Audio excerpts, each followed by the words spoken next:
I thank the gentleman from California for this time to speak about the importance of the Water Resources Development Act. You know, Mr. Garamendi was talking about the coast, the East Coast and the West Coast and the great coastlines of our nation. And I always like to tell folks out here that I represent the West Coast of Illinois. And I always get a strange look when I say that, and sometimes a chuckle, but I represent the westernmost counties of Illinois, the river counties, reaching from Alton, Illinois, just north of St. Louis, all the way to Cairo, the very southern tip of Illinois. And that piece of Illinois encompasses the great maritime highway that's the economic backbone of our inland agriculture industry, indeed all of our inland industries. Just north of my district, the Illinois River, which transits from the Mississippi up to the Great Lakes, flows into the Mississippi. Directly across from my district, the Missouri River feeds into the Mississippi. And then as you go downstream, the Mississippi and the Ohio converge at the very southern tip at Cairo, Illinois. So we understand in southern Illinois the importance of these river systems. We understand the importance of port authorities. Port authorities aren't just limited to Los Angeles and New York and the East and the West Coasts or the Gulf Coast, but they're very important to our inland maritime industry also. Back when I served as the Adjutant General or the Commanding General of the Illinois National Guard, I had the unfortunate problem of dealing with floods on the Mississippi and on the Ohio. And back when I was a young officer, we had the terrible flood of '93, we had the flood of '08, and then the flood of '11. And then just last winter, we had the terrible drought that wound up dropping the river levels in the Mississippi so low that it nearly stopped navigation on the river. And so we need to work on this infrastructure for the three reasons that I ran for Congress. When I ran for Congress, I said I ran for jobs, jobs, and jobs. And that's what this is about. You know, when the river started drying up, when that drought hit, and those barges couldn't transit the Mississippi, and we're having to go up and down the Mississippi with much lighter loads, it did several things to impact our economy. First of all, the barges couldn't transport nearly as much corn or as much soybeans. And at one point, the world's corn supply was down to less than 30 days. 30 days for the entire world. The world needed that corn from Illinois and from Iowa and the Dakotas and Missouri. That corn gets shipped on the Mississippi River and the Missouri River.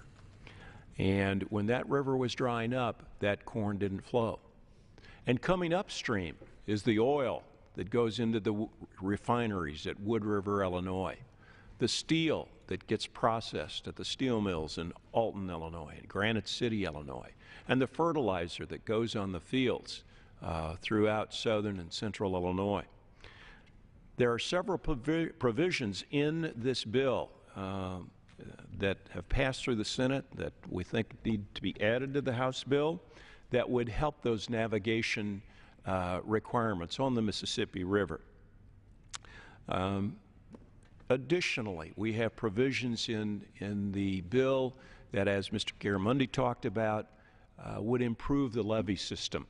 The levee system is critical not only throughout my district, but indeed up and down the rivers because of the problems with flood insurance. I have families who've lived for generations in homes located near the Mississippi River and other contributory rivers who, because of the potential rise in flood insurance rates, will be unable to afford to pay the insurance and unable to sell their homes to relocate as necessary. So we need to improve those levees. And by the way, while we're improving those levees, what are we doing? Putting people to work. This bill is supported by multiple groups throughout our nation, and it is truly a bipartisan bill. It passed the House 417 to 3 and the Senate by a vote of 83 to 14. You can't get much more bipartisan than that. So, and when we look at the supporters of this bill, labor supports the bill because they understand the importance of these jobs and they understand the importance of maritime industry along that river. Excuse me, the Chamber of Commerce supports that bill.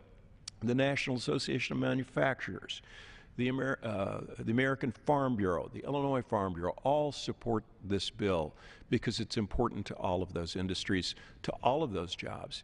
And it's not just the local economy of Southern Illinois. It's the regional economy, the national economy, indeed even the world economy. Remember what I was talking about when the world's corn supply was down to less than 30 days. If we can't ship corn from Illinois and Iowa and the Midwest out to the world, we have a very serious food problem. The bill provides provisions for the Corps of Engineers to maintain navigation on the river, to improve the navigation aids that were virtually useless during the drought. Some of those navigation aids are simply lines painted on bridges. You know, those are navigation aids that date back to the 19th century, back to Mark Twain. And today, I think we could do a little bit better than painting lines on bridge abutments to provide navigation aids for our maritime industry. Additionally, the Corps at this point is restricted to working in the 300-foot congressionally mandated channel. So 300 feet going down the river that the barges transit through is the only place the Corps is allowed to work. This bill would give the Corps more authorities to work outside that channel to ensure that we have safe navigation for those barges filled with oil and with fertilizer and other industrial materials. The bill would also provide for a greater Mississippi River Basin extreme weather management study. Today, we don't understand how the river system operates, and we don't treat it as a system. When you look at that map that Mr. Garamendi showed you of the river system, you see an entire system. You see the Mississippi, the Ohio, the Missouri, the Illinois. Those aren't separate entities. But today in the law, we treat them as separate entities. The Missouri River is governed under completely different legislation than the Mississippi River is. And the Corps of Engineers, even if everybody agreed, couldn't release water from those Missouri River dams down into the Mississippi River to help the navigation because they didn't have the authorities to do so. Now, that doesn't make a whole lot of sense. And I think we need a common sense solution to that. We treat the entire system as it is indeed a system.